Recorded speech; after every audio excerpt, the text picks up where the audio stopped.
Alright friends, while Bannerlord is back and better than ever, it's also harder to navigate the early stages of a campaign. The map is just crawling with hostiles, enemy archers are even more deadly than before, and many changes also make it more challenging to make money. Stop that. Who are you? In this short series, I'll show you how an experienced Bannerlord player navigates the early game, collects a bunch of dinars, and help you dominate.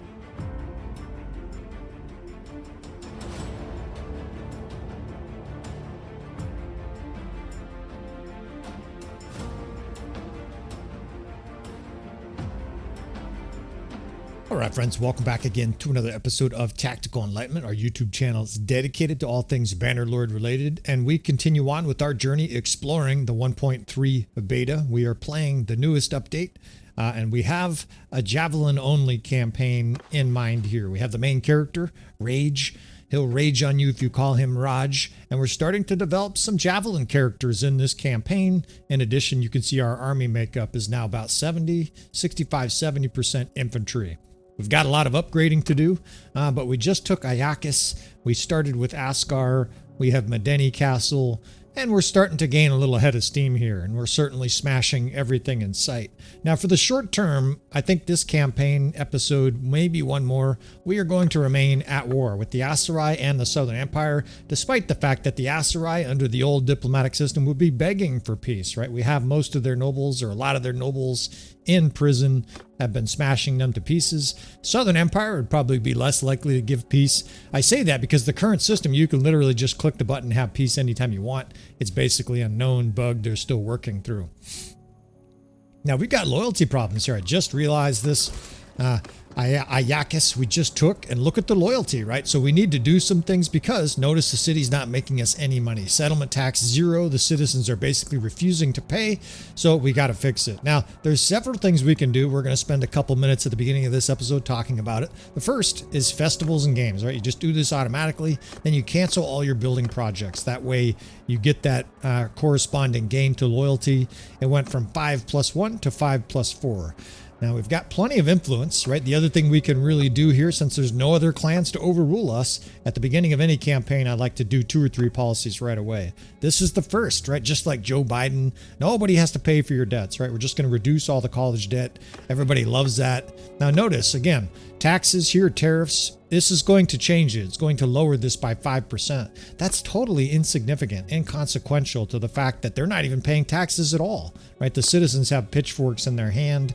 We need to go ahead and satiate their loyalty first, right? We need loyal citizens here to move forward. So this one's automatic. +2 loyalty every day, right? That's a huge one to do. We still have 800 influence. It costs 100 per policy, right? Because we're not arguing with anybody. We're just unilaterally passing a bunch of bills here. Anything that improves loyalty, this one actually adds militia as well. Now it's minus loyalty to settlements of a different culture. Well, we're not worried about that, not for a long time, right? Because obviously we're deep in the Aserai territory. This one's another one I want to do, right? Ruling party size. We tried to do this last episode. Now I've got the influence to do it. We just added 60 to our army capacity. That's going to help us carry more troops into battle. There's 1 or 2 others. You could argue there's 3 or 4 others you could probably do here that are beneficial. I think that's probably enough, but this is another nice one. Think about it as an investment. Non-ruling clans lose 0.5 influence per day. Well, I don't have any non-ruling clans, right? Meanwhile, it only takes me 30 days to recoup my investment on that influence spent, right? So the city went from 5+1 to 5+8, right? In basically 2 or 3 days, the city's going to be out of its rebelling state. And the most critical factor is the militia. You get no militia and they won't build anything below 25, right? So we want that militia to help defend the city. It will be sieged. I can guarantee you Ayakis will be sieged. Why? Because we're going to leave a tiny garrison. We've got to destroy these Southern Empire forces out here. There's 41 defenders in there, right? So I actually want these Southern Empire forces to attack our army here. We could leave a bunch of food in the city, but it's going to be okay for a little while because, again, there's hardly any troops in there, right? Garrison troops eat food. It adds to the overall food demand. And we've got like 12 guys milling about, right? So not too worried about it. Now let's destroy this Southern Empire force. We've got a pretty strong army. It's a little bit beat up, but it should be able to handle business here. Who are you? Who am I? Well, I'm your overlord. Come with us, ma'am. We'll be very polite as we dice and slice your little army here to shreds. Now, they attacked us. That's going to benefit us in this scenario. Can't really see. Okay, they've got a bunch of ranged units, right? So we'll plan on some sort of reverse slope decline or naked ridge or something else savage and eat them for breakfast here and take their lunch money. The sun is right in our eyes, but fortunately that plays no effect into archer accuracy, and we've got a little bit of a bowl over here, a little bit of a dell. You want a space where you can limit their archer access to your troops, right? So we're going to hide until the moment is right to throttle them, right? We're playing an assassin here basically, and look at this. This is nice. It's pretty wide, it's pretty open. There's a ridge at the back. We can put some archers. Let's identify our groups here. It's been a little bit. First, third, sixth. So we have 3 infantry divisions, 2 archer divisions. Really, I want a crossbow division. That way they can charge early on. They'll run out of ammo. We can have them charge. They've got a shield. They'll be, very decent little infantrymen. And the 5th division of archers, they should have arrows for most of the battle. So put them towards the back with some horse archers behind them. The horse archers shoot over the archers. It's a nice little symbiosis there. And now we've got to use the rest of these troops efficiently. We want to make sure that the enemy just doesn't pour over the ridge with all their troops and just swamp us. We'll lose. Or at least it'll be a bloody battle. Now, the 3rd division has a strange mix. It's a bunch of peasants. Actually, the 1st division is really weak troops, too. We're still upgrading this army, but that's okay, right? We'll be able to use those divisions later in the battle. The 6th division has kind of morphed into our better division in this campaign, and we should be able to use that to really good effect. Now let's go ahead and look at the lay of the land here. We want to use this little reverse slope decline. It's very, very narrow, very tight. This is about the minimum requirements to pull this off. That's it. I think it'll work. We might have to fiddle a little bit here with the angles. The enemy might be able to come over that ridge up there. We may have to stick some cavalry there. Stick the 6th skirmishers and the 3rd division up on that hill. That way they're out of the archers' range, out of their way, right? The archers can shoot. The 1st division's in a square here. We're going to keep these low little peasants. Hold up those shields, man. I love seeing them. They're diligently holding up their shield right now, even though the enemy's a ways away. Good job, man. Right? They're being disciplined. And I love that these little units, they're tough to kill, right? In the square, these little units hold up their little pitiful looking shield, and they will do a decent little job surviving while our archers, skirmishers, and everybody else kills everything in sight. Now, I've got time to show you this. Let's look at the approach, right? The enemy's way off in the horizon there. There's sort of a misty, foggy smoke in between us and the enemy. Look at this. Can't see anything. The enemy's coming up, right? I'm the enemy force. We're coming up here. Can't see, can't see, can't see. Let's go over this ridge. Their whole army can see me. I'm shot to death. I die, and we all live happily ever after, right? They don't, but we do. And that is your reverse slope decline in a nutshell. It's incredibly effective. And I would say about 4/5 of the battlefields in Bannerlord have decent or usable reverse slope declines. This is a problem. Their cavalry might be able to circle us and chuck javelins down on us. I don't like that. Let's try to bottleneck this up with more cavalry. Stick a bunch of horse meat and iron up here. They're taking a funny route. Get up there. I think the pathfinding is probably like a little tiny narrow ridge. But these reverse slope declines, once you learn out of the way there, shield wall, these guys are so tight our cavalry can't move. Once you learn to identify reverse slope declines and you understand how to use them tactically, you've mastered a quarter or a third, I would say, of the battle scenarios in Bannerlord, because it's unbelievably devastating, right? We're facing an army that's larger than us, that eagerly attacked us, and they're about to be completely blasted off the campaign map. And I'm just going to do a little scouting here, a little killing and scouting at the same time. Lots of javelin throwers. I see a lot of tier 3 infantry there, right? So that's another good reason to reverse slope decline, because the javelins are inbound.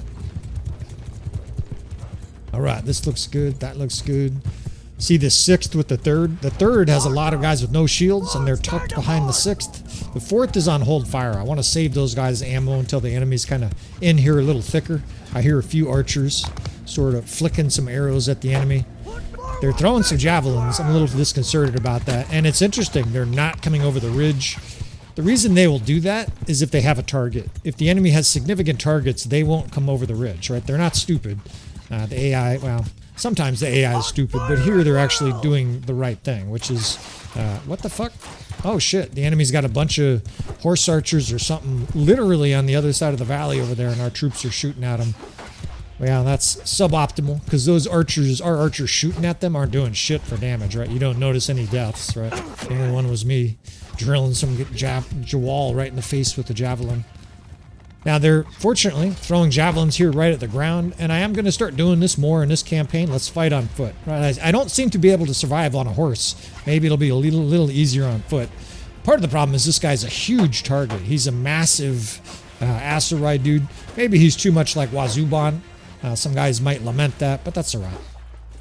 Wazuban was badass, right? I don't mind reliving the glory days. If you don't know what the hell I'm talking about, we did a very lengthy Aserai campaign, and the character was pretty similar to this guy. Alright, here they come, right? Now watch them die. They're sticking their little archer heads over the hill there. You can already see our archers going crazy. And every guy just takes 3 in the cheek. Just, ugh! They're going to scream and shit like that while they get scorched. And they're getting a shot off or two, right? I can see him. You can see him occasionally knock an arrow, but most of them are just insta-dying as soon as they put their head over that hill. Now, they're hitting our cavalry, so we'll move those guys down. Patience is the name of the game with the reverse slope decline, right? The AI is trying to figure out an angle. It's trying various different things, and eventually it'll lose its patience and just fucking start pouring over that ridge. It's starting to now, right? They're starting to scream and get blasted. They're still being smoked, right? I just smashed an archer right in the face. And the death spam is 95% green, right? It's just getting fizzing on the enemy here. I like to push a square kind of at the archers at times. We'll bring the skirmishers up here and the 8th Division just to add to their misery. Both of these divisions were on hold fire. Now their javelins enter the fray too, and the enemy is just stacking up corpses on the edge of that ridge while they shoot haplessly at our square. Good job, men. Hold the line. And the enemy's being annihilated. Their only chance here is to charge. If they don't charge soon, they're just all going to die. They're all going to get shot to death, or javelins, and that'll be the battle. So here they come, right? So what we want to do is push this square away from the rest of our units, right? That way these skirmishers can shoot the enemy in the back. I might have done it a little bit late. You could just hold the line here with the 6th Corps, but I'm just going to charge, right? There's nothing wrong with that. I also want to give this 3rd Division some experience. All these little peasants, I want them smashing on guys. We continue to level this army up, right? We've got a whole bunch of low-level troops here. And there's nothing wrong with just the old F1, F3. After that first 2 minutes of just savage destruction where we destroyed maybe 200 troops with hardly a loss, now you could literally F1, F3. Now, we could have done this a lot more clean. Some of these battles we're going to fight a little faster at this stage because we're starting to really roll in this campaign. Odds of losing a battle like this is 0. And the enemy disappears. All their troops disappear. Now, their archers were smart enough to kite down the hill, right? So let's send cavalry down there, the skirmishers in a shield wall, and we pursue. Try to survive just one battle here with Rage. He gets knocked unconscious, it seems like, every battle. Now, I could just sit in the rear, right, and hang out and be safe, but what the fuck fun is there in that? Right? Let's smash some guys with our shield. These archers are shooting me point blank. You fuckers. It seems like they target the player character more. I could be in my imagination. That's the kind of thing I'd love to see your comments. It really does seem like the AI attacks the player much more than any other unit. That might be a designing in the code. Not sure I like that change, but if that is a change, like, I get killed every fucking battle. But this battle is also over. These resilient, resisting archers here, we're going to draw and quarter them, splash them with boiling lead, do some of the other horrific shit they would do back then. Right, we'll pull their bowels out while they're still alive and throw it in their face, you savage Englishmen and all your capital punishment crimes. And a massacre of almost a 10-to-1 kill ratio here. That's the kind of battle we needed here. So one Southern Empire force destroyed. The other's larger, right? So it's going to be a little bit tougher an animal to tackle. But I got some ideas. Now, I'm still looking for help here. This guy's dribbling on about, please don't kill me. We're looking for their leader. Even though we have negative relation with them, we're going to try to convince their leader to join us. We'll do some favors for those guys. We don't have any help, right? It's just the 3 of us. We can make it if you try. we've got this sort of pitiful army, and we're sort of surviving here by tactics. If we were just fighting these battles F1, F3, we'd have 80% casualties most of these battles, and our army would just whittle away to attrition. But by having 15, 20 deaths, we march on, right? We recover that quickly. As soon as we visit a village, we get 20 more units, we get 30 upgrades, and we just, we're spiraling upwards. It's an autocatalytic upward movement at this stage for the army. Now, we can't fight that probably in the open. 300 versus 900, we might survive, but I can't have 12 survivors, right? There's more fighting after this, right? So what are we going to do? We're going to do a few basic things here, right? We can sell these guys here. Might as well just get rid of them. I don't need them necessarily falling into allied hands here. We get a little bit of coin for them. Some guys would just leave them in their dungeon. I don't really care. That's probably the correct thing to do, right? Is just to throw them in the dungeon, make them pay you a huge ransom. But we're also not playing this campaign like in this diabolical way where we just are taking advantage of every little thing. But yeah, strategically, right? Toss those guys in dungeon. Don't take a ransom. Wait until the enemy comes and begs you for peace. Now, here they come. I wonder if they'll attack while we're in here. We haven't had a siege defense at Ayakis in a long time. This will be interesting. Now, it still says the settlement is rebelling, right? But I think during the siege, in other words, if they siege, they may not siege, but it looks like they're coming. I think with that militia will activate, right? We're literally doing favors for them right now. I think we'll just keep boosting this guy's melee too. At some point or other, we're going to give him a two-handed axe, tell him to wail away. He'll join the infantry line. We're going to be on foot quite a bit in the later episodes of this campaign.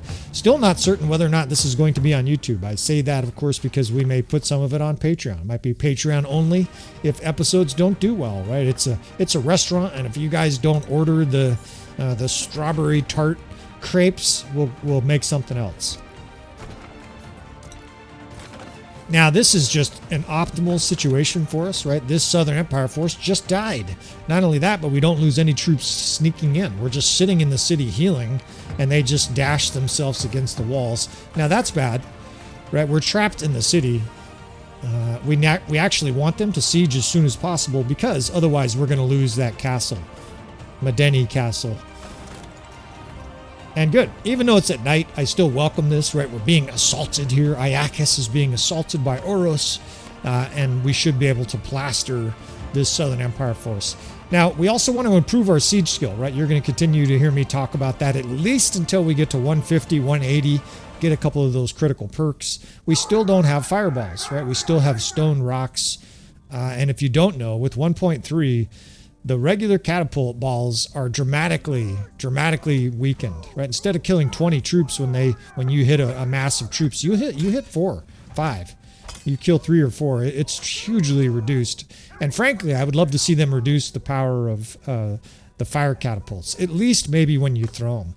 When you hit them with a catapult, you kill 30, and when you throw them, it kills almost as many. I think it should, one of those two, probably both, should be reduced.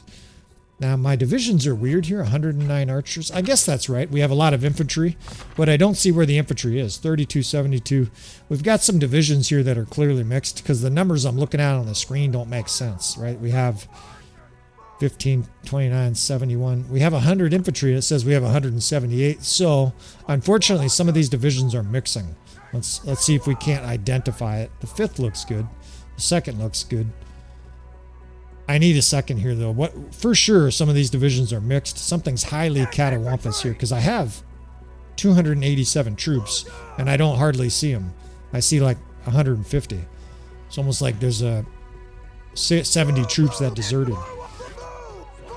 4th, 5th? No, that looks good. Okay. There's some archers mixed in the 4th. It may be that a lot of these divisions are mixing, and I can tell you why this is happening. I have confused the shit out of this system by having archers all of a sudden throwing javelins. The system really doesn't know what to do. It's looking at the captain's skill sets and saying, this is an archer.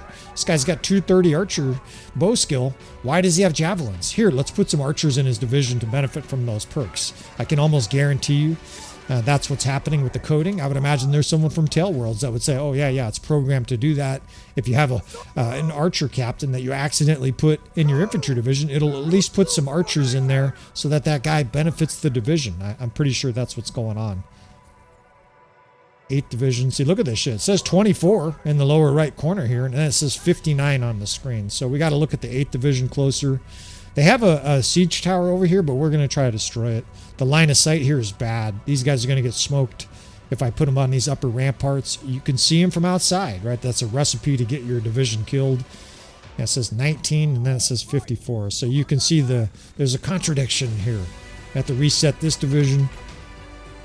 And this is kind of a bummer. This is another example where the system is designed for simpletons, where they have 4 divisions and they're not doing any mixing at all of their units, no strategy. And so the system is trying to help us when in actuality I don't want it to. In fact, it reminds me of my wife's car.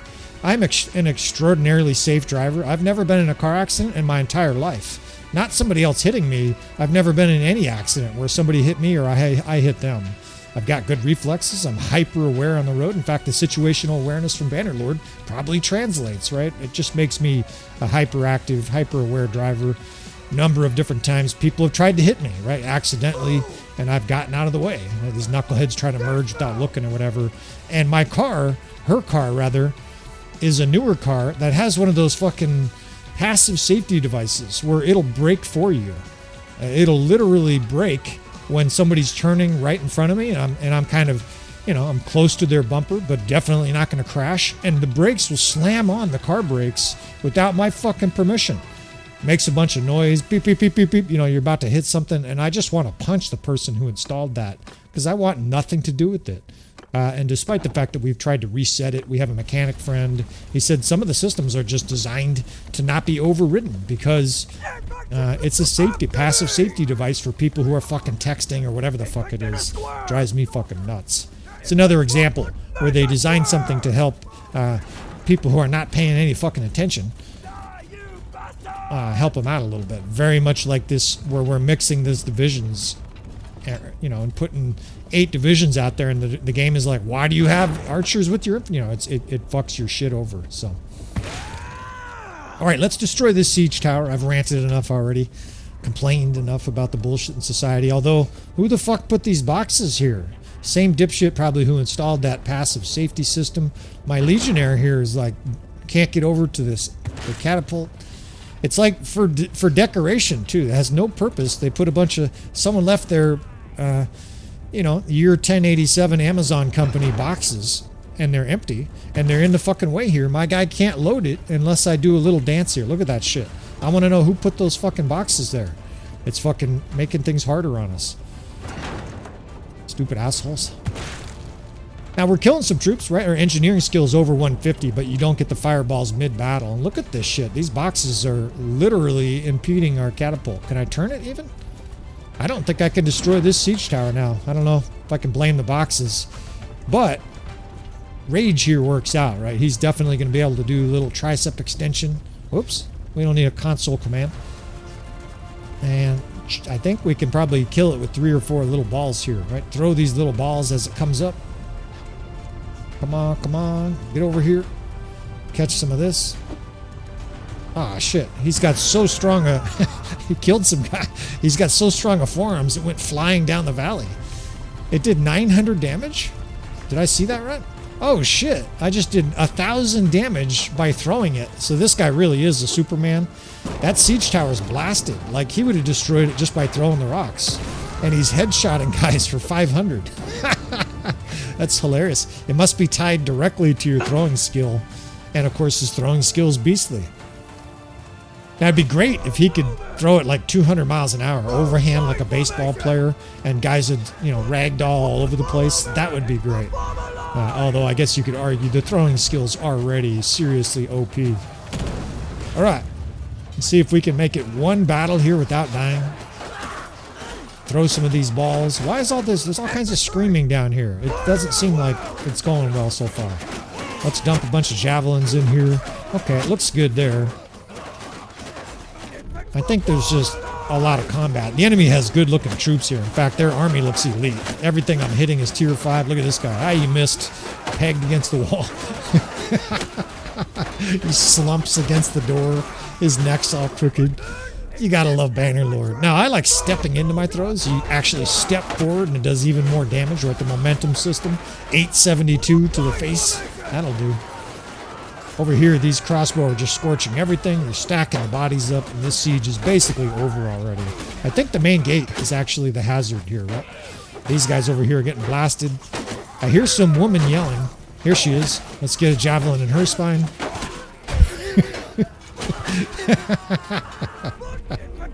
Hey, look, there's a javelin store right here. You just go along. It's like picking berries or something like that. You know, you pick some strawberries. This is the javelin store. All our errant throws.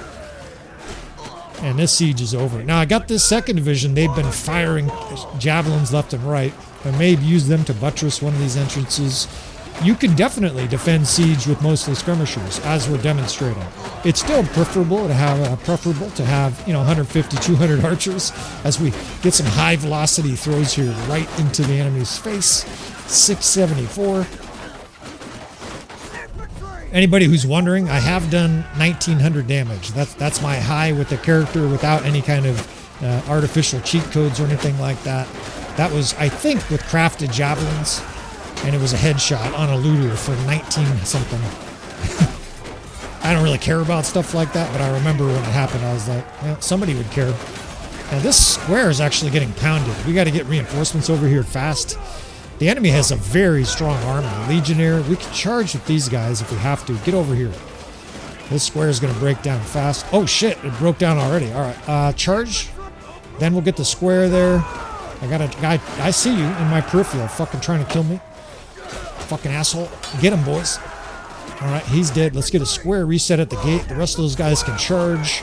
The other side actually seems pretty good, right? Like I can steal troops from that division over there. We can amplify both the squares, in fact. All you really need are those squares at the two openings. The crossbow there is shredding. We can bring some archers over here. It's F3, F5, by the way, of course, to split your divisions like this. We do it a lot now. It's pretty natural for us. I played the first 1,000 hours of Bannerlord without even knowing about that. And so, like a lot of guys, learning that you could split your divisions mid-battle was a tasty discovery. They're starting to bring up the recruits. The recruits and whatnot are coming up. This battle is over. And these guys charged out the gate. Let's get these guys recoiled. And a pretty smashingly savage victory here as the Imperials flee into the sunset. 2/3 of their force destroyed. We had 80 losses and not many upgrades, but our companions did well, right? Terraloon the Swift has been ripping it this whole campaign. She's an archer. We've got some companions that maybe this campaign is 10 hours old. They are power leveling. Mega power leveling. Now here's our throwing guy, right? So we got a throwing guy getting 41 endurance. Why is he's using a bow? Oh, you know what? I don't think we've changed him yet to javelins. We got to get that guy changed over. He gained 41 points of athleticism there. Okay. Guess he did some jumping jacks in between the enemy waves.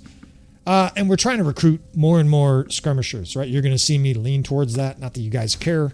And we're still going to use archers. I'm not going to make this a purist campaign. We've already done episodes where it was pure infantry.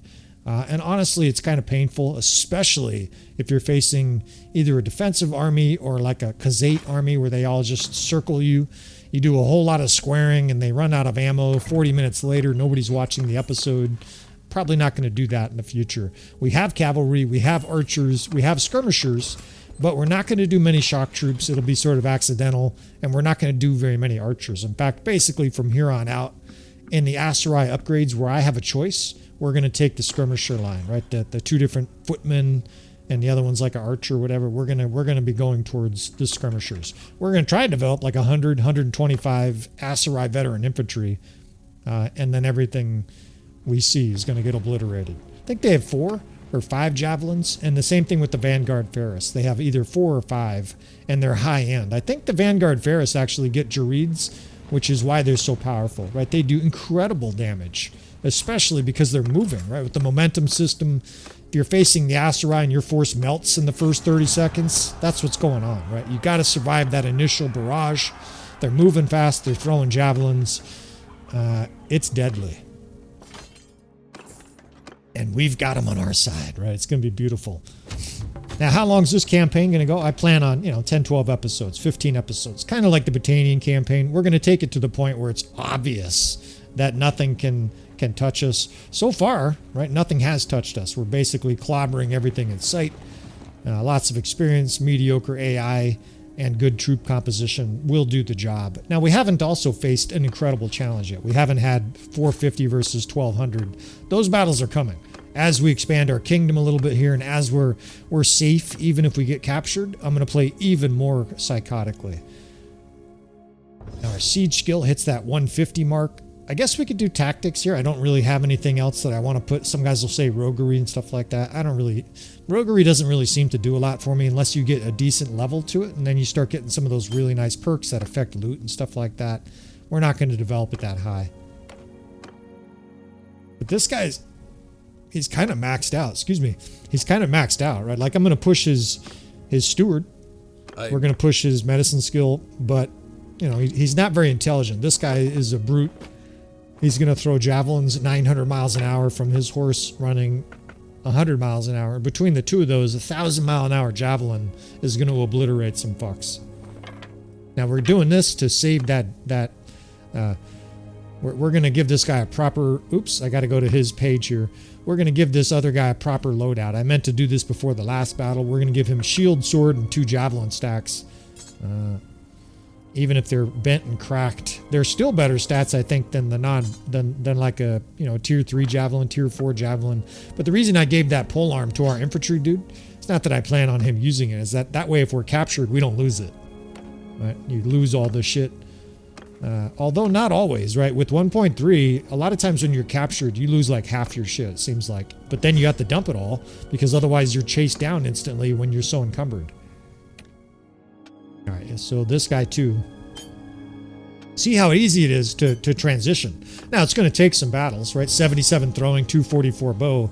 It'll probably be 5 episodes before his throwing skill is near his bow skill, but then he's going to be a multitasker, right? We can stick him in an infantry division for siege.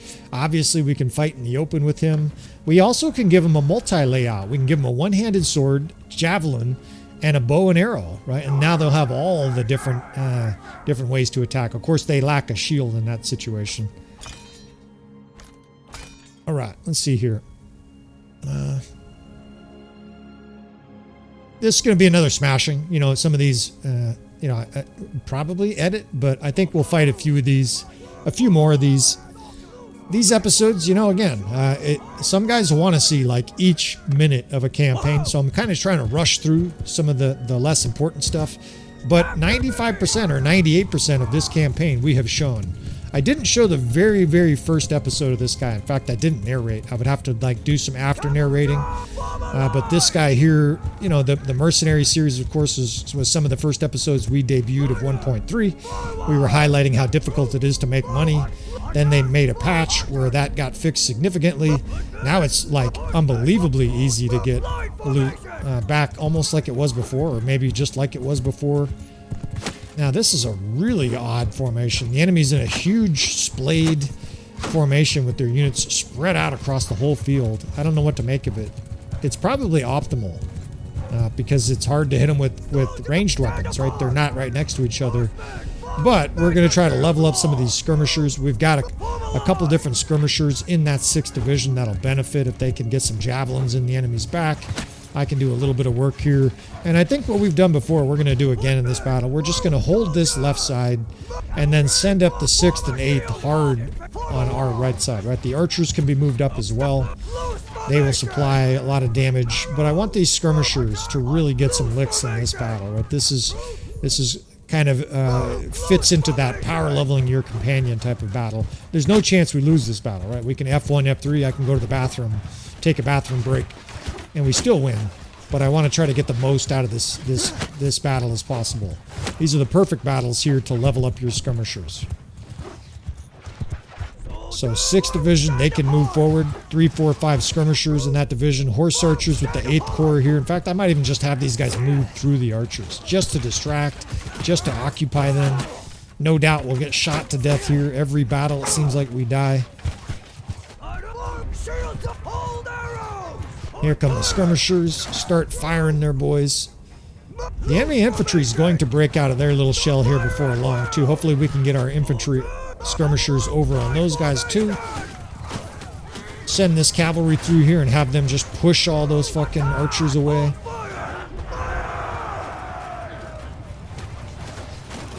Archers are all looking at our cavalry. Meanwhile, they're hitting the back with javelins. This guy throws his javelins so hard, they go right over the enemy's head. Our cavalry here is circling and scorching. Now, unfortunately, their infantry charged our infantry so fast, it's going to be delayed getting our 6th over there. We could just square the 1st, even if we suffer some losses here. It'll be nice to power level some of these skirmishers, some of these tier 3 and tier 4 skirmishers. The Aserai infantry, for example, you know, we got to level those guys up too. Perfect. They're changing directions. Now we can charge with that 1st division while the 6th shreds them. Look at all the bolts and javelins flying in from behind me here. That's savage. Javelins are just killing guys every second. Companions are drilling them with javelins. Kill them, boys. Terraloon the Swift.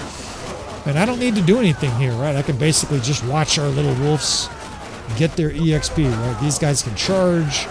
Just for the coup de grace, I'll just stand here like a statue. Mizam the Hawk, watching the Deathspan. Festor the Bull, or the Boar. And a thorough smashing.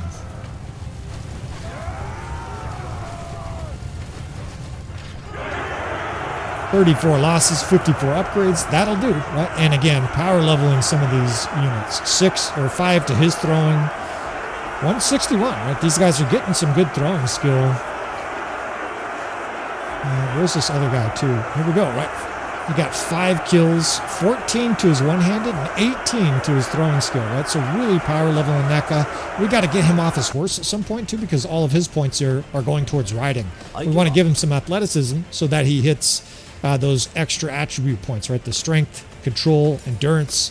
I think it's 180, 150, 180, somewhere in there.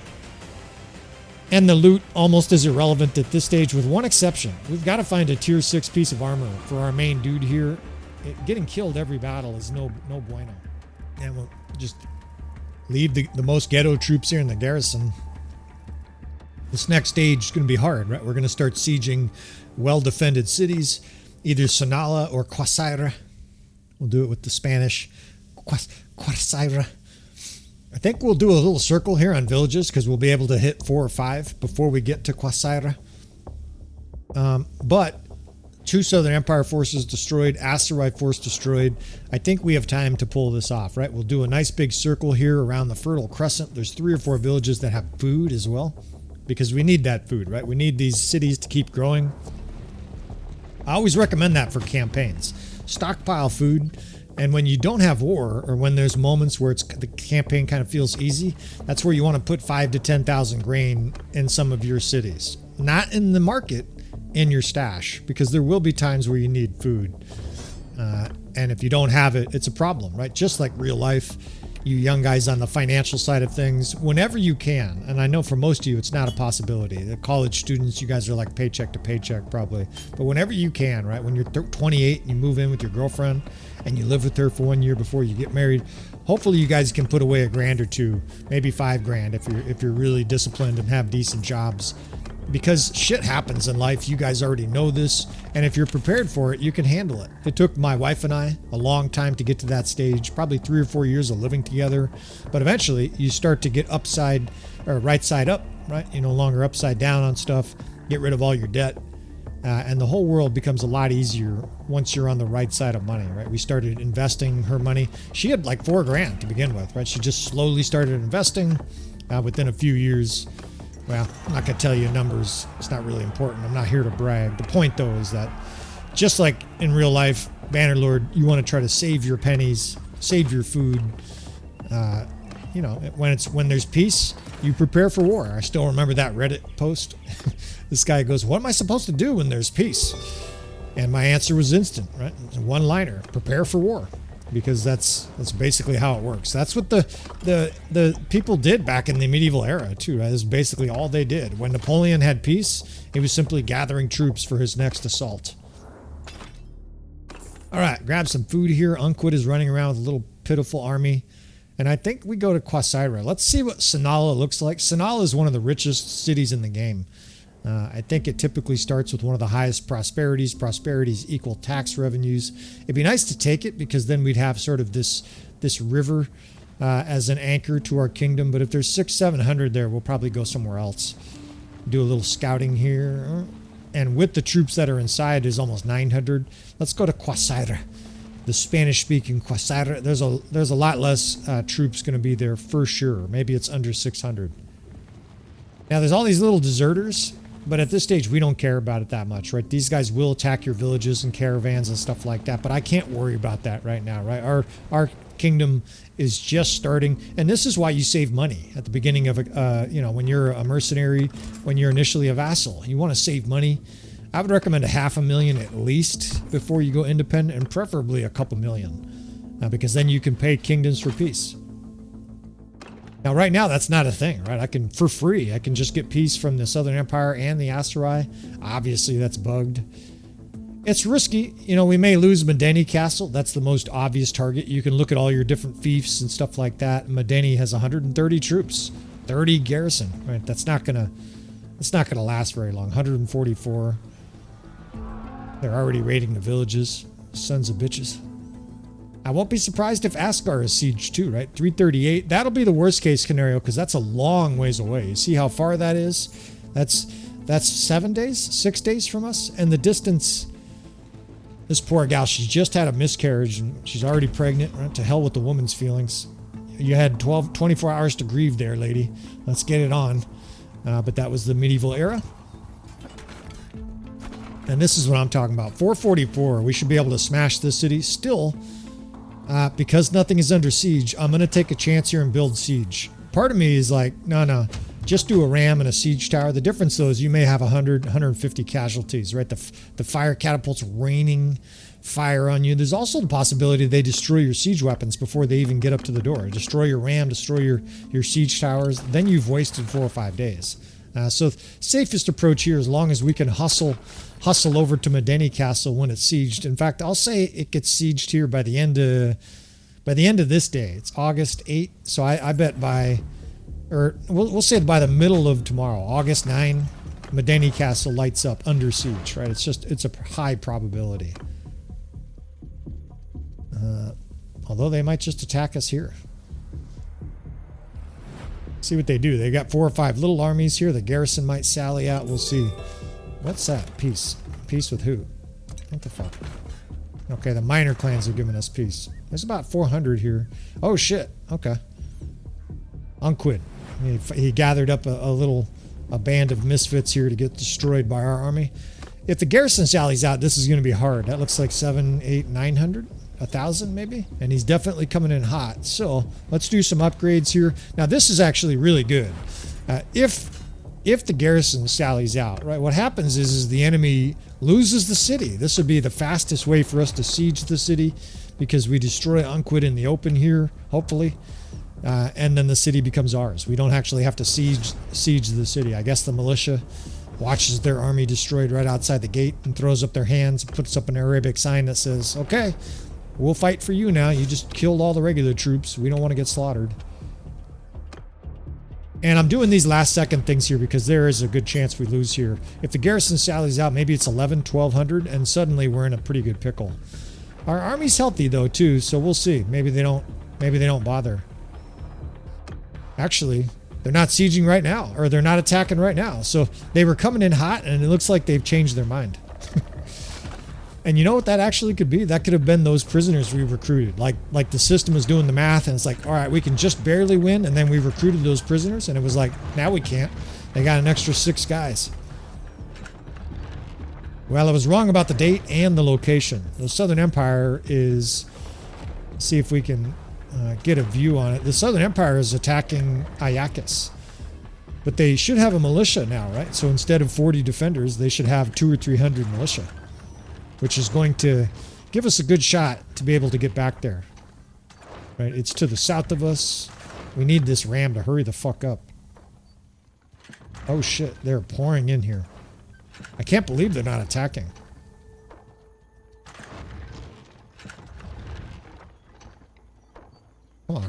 hurry the fuck up. Let's see if we can't see.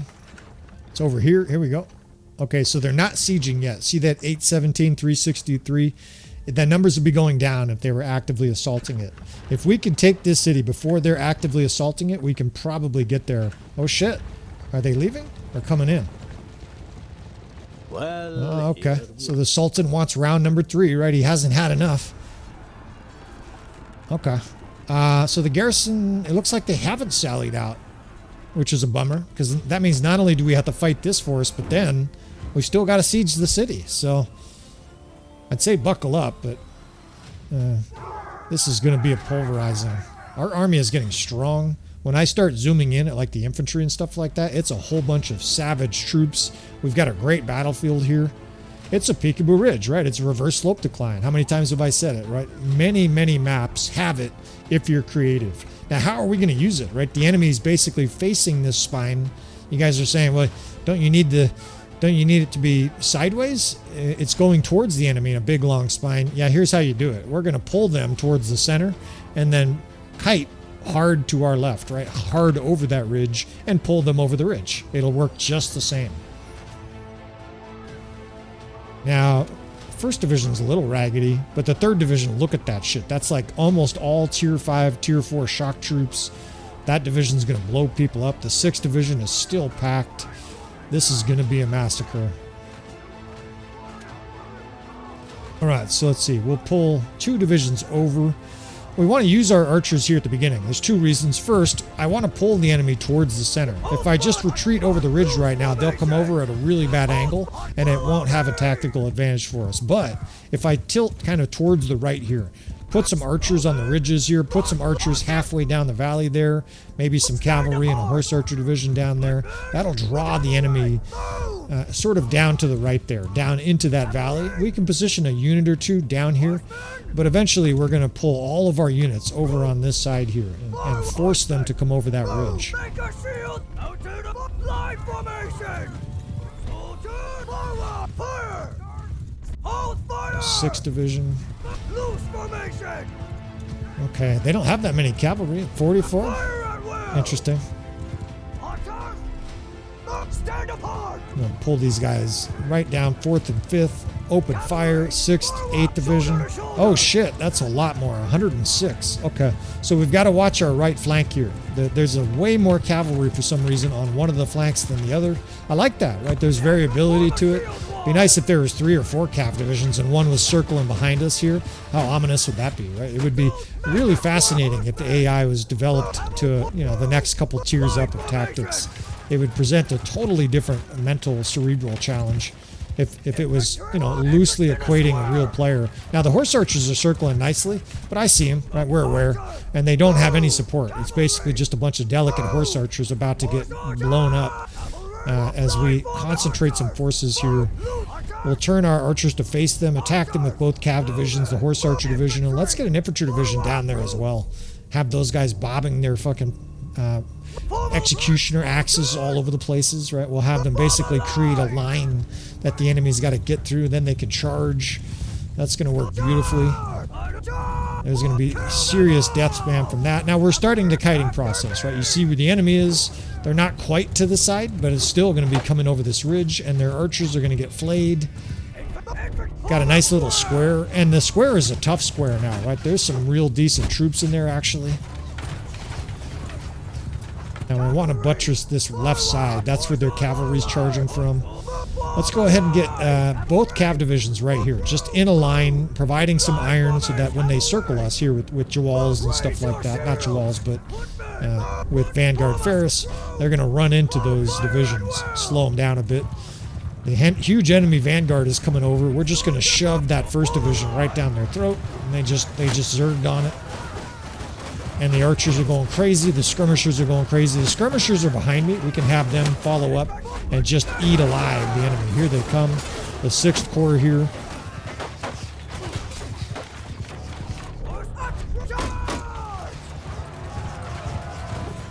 Look at these fish in a barrel. Now here come their cavalry. It's a little messy. There's a lot of targets though, right? Our archers and skirmishers are not missing. Let's get the 6th right in here, right? Let's just have these guys flatten this whole fucking flank. The horse archers are shooting. Let's have them circle. They're following the square.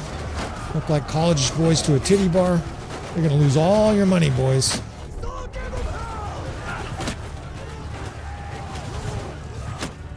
I remember being 20. I went to a couple 4 titty bars. It's just the thing you do, right? You're like, oh shit, titties. Yes. She looked at me, man. Did you see? She looked at me. All right, skirmishers pour in here, and this poor Aserai force. Now they got high-end skirmishers shellacking them while they're enfilade fired by archers. On the other side, the skirmish or the 1st Division and 3rd Division can actually charge so that they're pinched in a vice. And that's the enemy in there, just screaming. Here come the rest of the 1st Division. Kill them, boys. Now they've got more troops, right? This was 7-something, so there's going to be another wave. Let's go ahead and anticipate it. Let's set up archers on this ridge here, drag cavalry forward. We can get a horse archer division too. Let's attack these archers. Their archers are kind of trying to support the rest of their troops. That's one of my favorite death sounds. It just sounds like it hurts.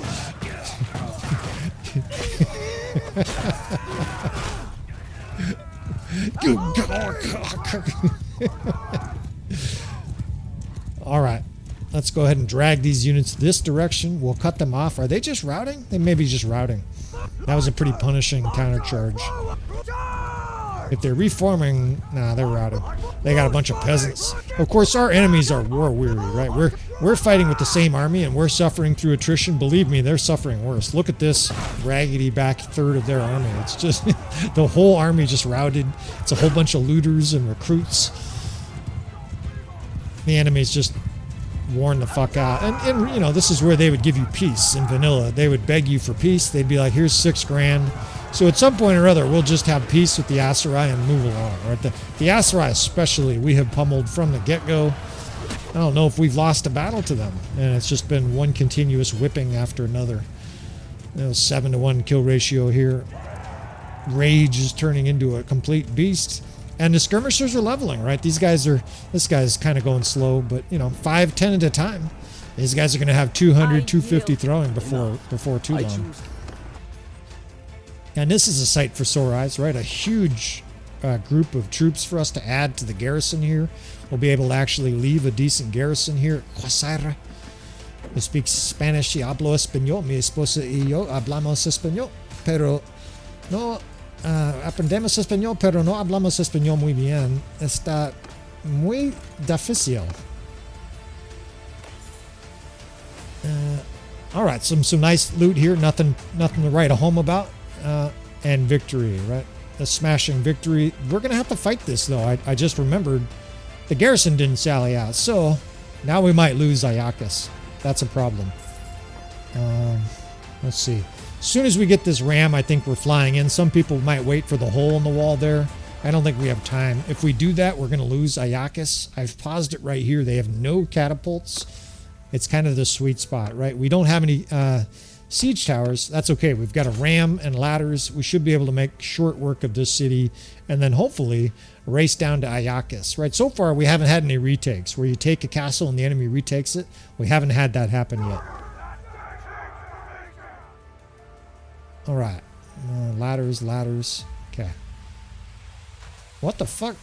Man, we got a weak army, or at least weak troops in the army. That whole division is recruits. Is that the first? Let's just put this division way back here. Don't want all these recruits getting killed. They'll be extraordinarily vulnerable to archery fire. They'll go up there throwing rocks and slinging their sling and just get shot to death by archers on the walls. That means the 1st Division's out of order for this battle. So 3, I guess, behind the ram. 3, 4, 2, 4. I guess we can do 2 different divisions of infantry charging the ladders. I wish I had more troops. That 1st Division being all recruits is kind of fucking with my plan here. We've got a lot of low-level troops. That's all there is to it, right? It's just the nature of it. And don't forget, we just got 50 prisoners that we took into our army. Most of those troops were terrible-looking troops. They were some raggedy-looking looters and shit like that. And I think that's what we've got on the field right now. That militia's on the walls. All right, men, everybody knock arrows. Blah, gets hit by a javelin for 500 out of nowhere. He's like, what hit him? I don't know. A javelin throw knocked him across the village. Throwing skill is by far more fun than shooting. You know, bow it's fine. But with the javelin ragdolls coming back, right, where the units get obliterated by javelins, it's so much more fun.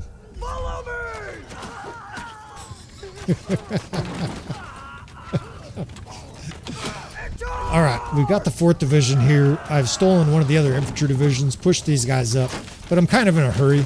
I'm aware that if I just take, you know, every step perfectly in sieges like this, that you guys will fall asleep.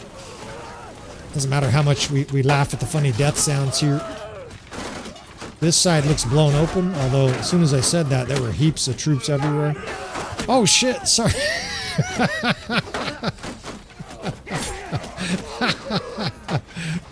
We hit our own guy like up into the sky and shit. That was hilarious. Maybe this is foolish, but I'm in a hurry here. We're trying to push through all these archers. Come on, boys. Yeah, come get some, bitch. God damn it. Oh, I got a little bowl cut archer whipping my ass. You piece of shit. God, I'm looking down. I'm already badly injured. Just one of these battles I want to survive. I'm probably early. I don't have hardly any troops here. It's probably safer for me just to drill guys with a javelin behind a wall here. We'll hide and tell them to come here.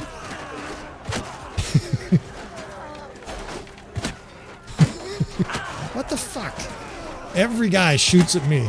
Fuck you.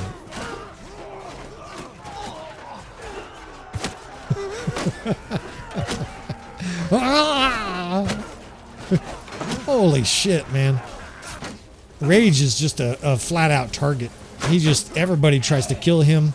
All my divisions are mixed now. Fuck it, F1, F3. We better at least put some on the ram here. What a fucking mess. Sometimes you hurry a battle and it's worse than just playing it out. Like, I'm trying to do this quicker for you guys. Now we got a mess. These dipshits are just now getting to the ladder. Half the other troops are running all over the place. Damn it. But, you know, if I edit this out, you're like, oh, you edit out the bad parts, right? We're going to show you mistakes. Sometimes you fuck up, right? Sometimes you're a little sloppy. Frankly, we just rushed that. We should have just taken a little longer. It's obviously wise when, you know, your main character dies every battle to let 100 guys get up the walls first. Throw your javelins from the safety of the crowd and not expose yourself like that. But that'll be the next siege.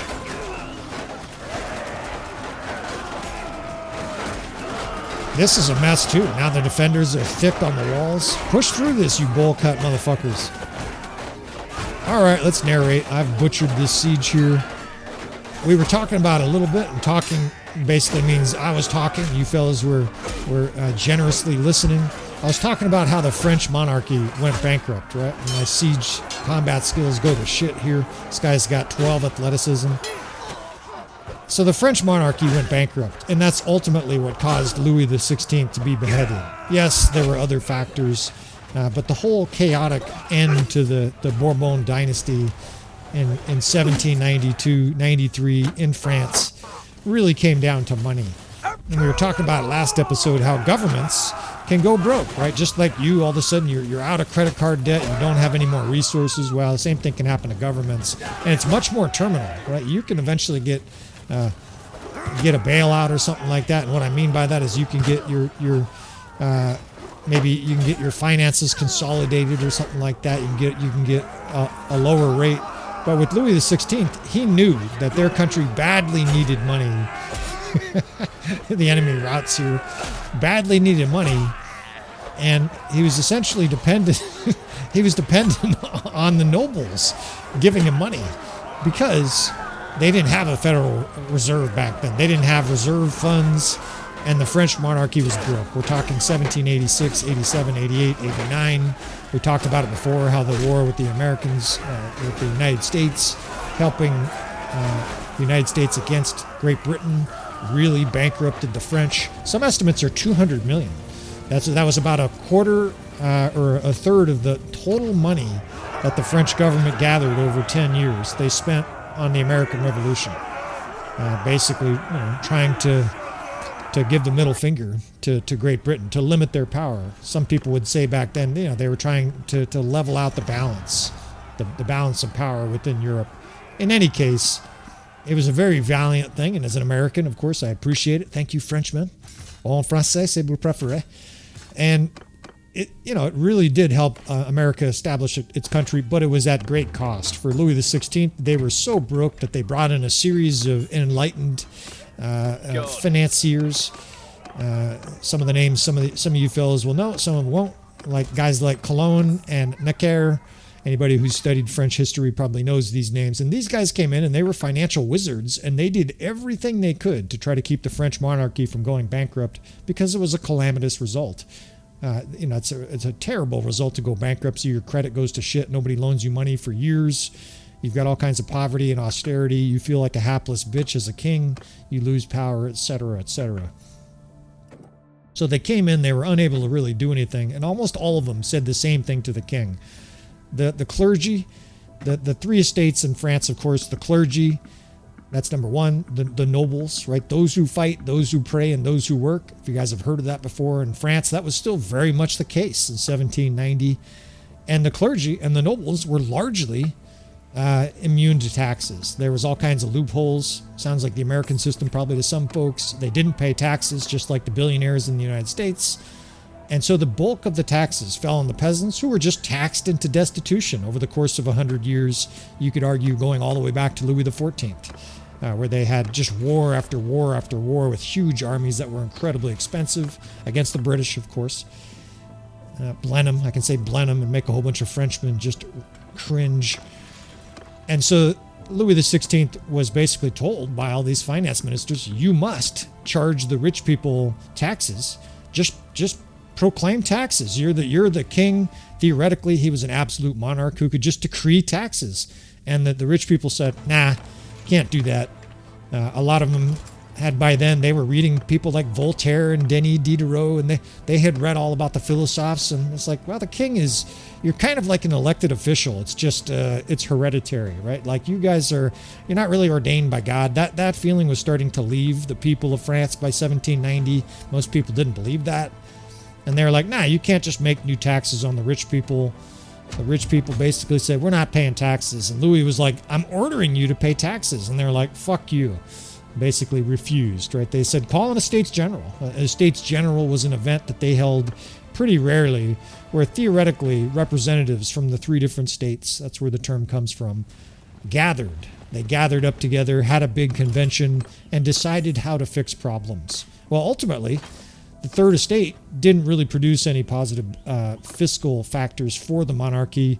The rich people absolutely refused. Louis XVI was saying, we're going to go bankrupt. And the rich people were like, we're not paying taxes. It's fucking right there in the rules. We don't have to pay taxes. We should make it here to defend this. Interrupt myself briefly. They may start sieging at any moment right now, but 3:59, we're going to make this shit and finish this real quick. So the rich people refused to pay taxes. And what happened instead of bankruptcy is the people who France owed that money to happened to be very powerful people within France. Most of them were within France. They were nobles. They were financiers. They were people who were very powerful because they had a lot of money. And they weren't about to see bankruptcy because all of a sudden all those government loans that they had given to Louis XVI, null and void. They would lose all that money. So what did they do? They basically helped and conspired with some random events and bad weather to overthrow the king. And it effectively started the French Revolution. You think about it that way. The financiers and the very rich nobles who had large quantities of government debt, who were going to be told, this debt is worthless, go fuck yourself, we're not going to pay it. They ultimately decided and started the French Revolution. And eventually, of course, it led to many of them being guillotined as things went out of control. But that's for another episode. We're going to fight another battle here. But, again, this looks like I was going to say we outnumber them, but look at our raggedy. Oh, I know what's going on here. We've got militia. The garrison has sallied out here. The enemy was sieging. It's a strange process, right? The enemy's sieging, and then we come in, and instead we have an open field battle with militia out in the open. I guess it simulates the defenders or the assaulters of the city. They run away from the city. All of a sudden the militia's chasing them, and then we meet them in the open field, and somehow we have the militia with us as well. Doesn't make a lot of sense, but we're going to do the best we can here. So I've got a huge amount of weak archers here, militia, and I don't want them to die. So let's put them at the back.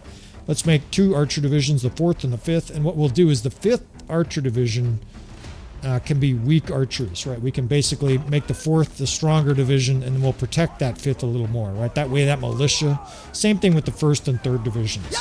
Those infantry divisions are full of little militia trying to hold a shaky sword. We'll keep those guys out of the thickest press of this battle here. And what are we looking at? The power bar is pretty close. Are they charging us? Can't tell if they're charging us or we're charging them. It looks like they're coming at us, which is makes me very happy. We'll use this little area right here. There's a little valley with spots to put archers and skirmishers. We can tuck that 5th division way up in the hills. They are. These guys are coming headlong right into our stronger force. Okay. Well, you guys can slam your dick into the car door as well. Let's put a cav division on this backside here to make sure we can't get trampled from behind. We'll cover the rear. Learned that in prison. You guys didn't know that. I was indicted for murder 6 years ago. I beat the charges because I have a high-powered lawyer. I defeated the equality of the law within our country. Of course, I'm joking. Never been arrested. Never been to prison.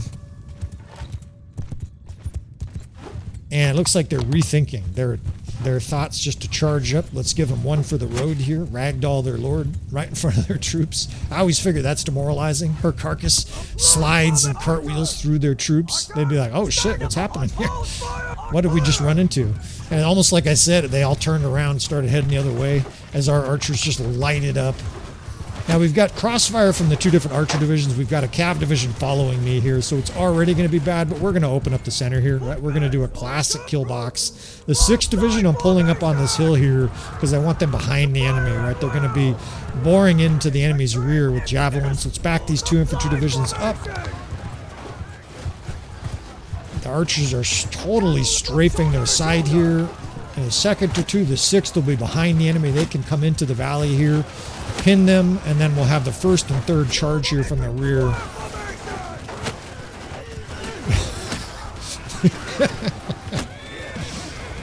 All right, 6th, do your thing.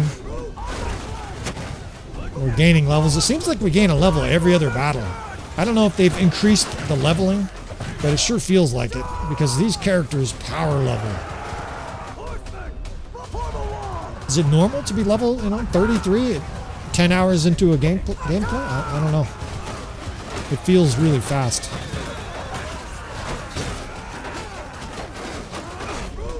And I mention it all the time. That first 4 minutes of a battle, or whatever that was, 2.5 minutes, that's the battle right there. The enemy's reeling. All their units are thinking about the exit instead of the next round, right? They have a lot of troops left, and it looks like they got reinforcements. But these guys they're rocked at the back of the ring. They're looking over at their corner guy every once in a while, like, is the fight over? Can we throw the towel in yet? Because we got destroyed there in that first round. Got a dipshit on a camel here chasing me. We'll play it out here just in case they do want to fight to the death. We'll get archers spread out on both ramps, but I'm also screening all of our troops here with cavalry. Our archers are quickly getting into place. We've got a few speed bonus banners. I'd like a few more, right? You want all of your archer and crossbow divisions to have speed banners. Skirmishers too, right? Speed banners are vital if you're going to be doing kiting. Look at how quickly our archers are into place. They're already spraying all the enemy troops from elevated positions. And let's just shove cavalry right through the center here and charge with infantry. They're close to breaking already, and this should do it. Come with me, boys.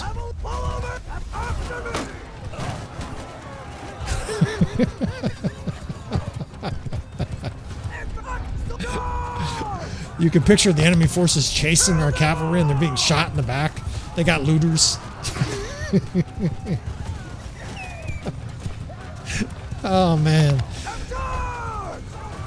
It's glorious when a plan comes together. Ooh.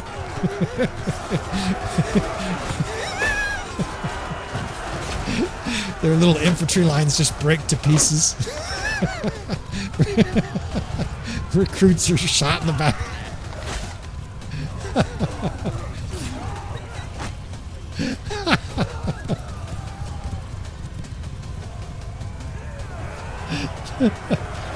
They're all yelling help.